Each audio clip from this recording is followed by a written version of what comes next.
નમસ્કાર નમસ્કાર નમસ્કાર નમસ્કાર વહાલા વહાલા વિદ્યાર્થીઓ, સ્વાગત છે આપ સર્વ વિદ્યાર્થી મિત્રોનું તમારી પોતાની યુટ્યુબ ચેનલ ઓશન કોચિંગ ક્લાસીસમાં.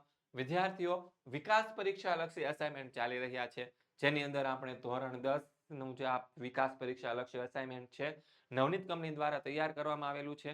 તેની અંદર સામાજિક વિજ્ઞાન વિષય વિભાગ ડી, તેની અંદર ચેપ્ટર નંબર 11 નું આજે આપણે સોલ્યુશન્સ જોવાના છીએ. તો વિદ્યાર્થીઓ, આજે વિકાસ પરીક્ષા લક્ષ્ય અસાઇનમેન્ટ છે તમારી પરીક્ષા માટે ખૂબ જ અગત્યનું થવાનું છે, ખાસ કરીને તમારી પ્રથમ પરીક્ષા માટે. તો આજે અસાઇનમેન્ટ છે તેનું સોલ્યુશન્સ છે તે તમે કરી શકો છો.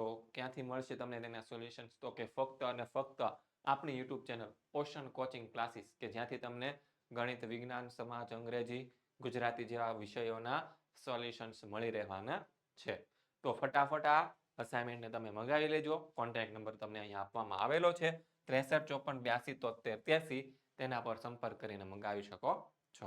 શરૂઆત કરીએ આજના આપણા વિડીયોની. પ્રકરણ નંબર 11.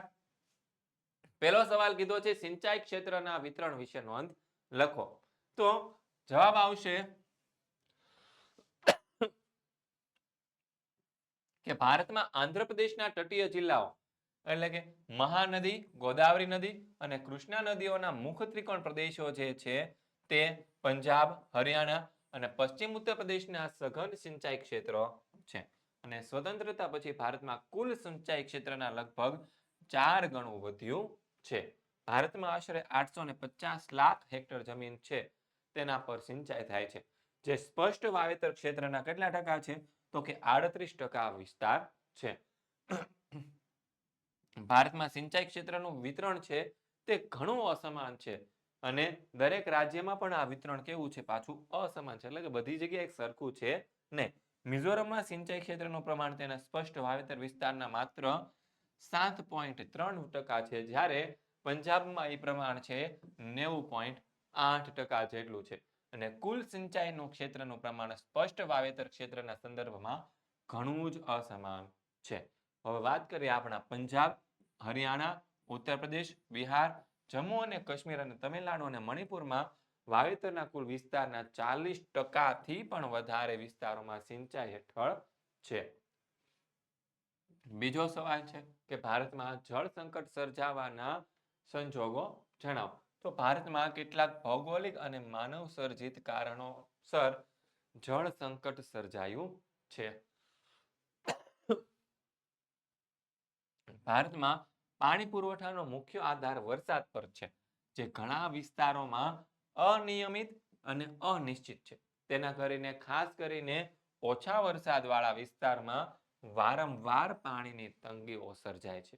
જ્યારે જેમાં શું આવશે? પશ્ચિમ રાજસ્થાન અને વાયવ્ય ગુજરાતનું શુષ્ક ક્ષેત્ર તેમજ દ્વીપકલ્પીય ઉચ્ચ પ્રદેશમાં પશ્ચિમ ઘાટના આંતરિક ભાગોમાં જળ સંકટની ગંભીર સમસ્યાઓ છે. અને ભારતમાં છેલ્લા 4 દાયકામાં સ્ફોટક વસ્તી વધારો થયો છે, અને નિરંતર વધતી જતી વસ્તી માટે અનાજ અને રોકડિયા પાકોની વધતી જતી માંગ, વધતું જતું શહેરીકરણ અને લોકોના ઊંચા જઈ રહેલા જીવન ધોરણના કારણે પાણીની વપરાશમાં ઝડપથી વધારો થઈ રહ્યો છે. પરિણામે પાણીની અછત છે તે નિરંતર આપણી વધી રહી છે. આજે ભારતમાં 8% શહેરોમાં અને લગભગ 50% ગામડાઓમાં પીવાલાયક પાણી છે તેની તંગી છે. પાણીની સિંચાઈ અને ઉદ્યોગોની જરૂરિયાતને પૂરી કરવા માટે વર્તમાન સમયમાં કુવા અને ટ્યુબવેલ દ્વારા જમીનમાંથી ભૂમિગત પાણી વધારે ખેંચાઈ રહ્યું છે, જેના પરિણામે ભૂમિગત જળની સપાટી નીચે ગઈ છે અને ભૂમિગત જળમાં પણ મોટો ઘટાડો નોંધાઈ રહ્યો છે. આ ઉપરાંત અનેક પ્રવૃત્તિઓ માટે વપરાતા પાણીની ગુણવત્તા પણ ઘટી રહી છે, અને શહેરી ગટરો અને ઔદ્યોગિક એકમોના મલિન જળથી પાણીનું પ્રદૂષણ પણ વધી રહ્યું છે. ત્યારબાદ ત્રીજો સવાલ છે કે જળ સંસાધનોની જાળવણી માટેના ઉપાયો જણાવો. તો જળ સંસાધનની જાળવણી માટેના ઉપાયો, પહેલું તો જળ સંસાધિત જાળવણી માટે તેનો શું કરવો પડશે? આપણે વિવેકપૂર્ણ ઉપયોગ કરવો તે આપણી પહેલી આવશ્યકતા છે. બીજું, જરૂર શેની છે? જળ સંચયની. જળ સંચય માટે શું કરવું પડશે? તો કે વધારેમાં વધારે જળાશયોનું આપણે નિર્માણ કરવું પડશે.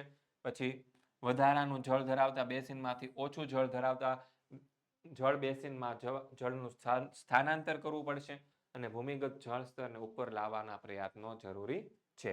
જળ એક રાષ્ટ્રીય સંપત્તિ છે અને દેશના બધા વિસ્તારો માટે તેની ન્યાયી ફાળવણી થાય તે જોવાની ફરજ કોની છે? સરકારની છે. આ અંગે કોઈ આંતરરાજ્ય જળ વિવાદ હોય તો તેનો જલ્દીથી શું કરવો પડશે? ઉકેલ લાવવો જરૂરી છે, જેથી પણ નદી પર બંધ બાંધીને અને જળાશયનું નિર્માણ અટકી ન પડે અને જળ સંસાધનોની જાળવણી માટે શું કરવું પડશે? જળ પ્લવિત ક્ષેત્રનો વિકાસ અને વૃષ્ટિય જળ સંચય બહુ અગત્યના આ ઉપાયો છે. તો બસ વિદ્યાર્થી મિત્રો, આ હતું તમારું ચેપ્ટર નંબર 11નું સોલ્યુશન. આવા જ એક નવા વિડીયો સોલ્યુશન સાથે આપણે ફરી મળીશું. ત્યાં સુધી દરેક વિદ્યાર્થી મિત્રોને જય હિન્દ, જય ભારત, જય જય ગરવી ગુજરાત.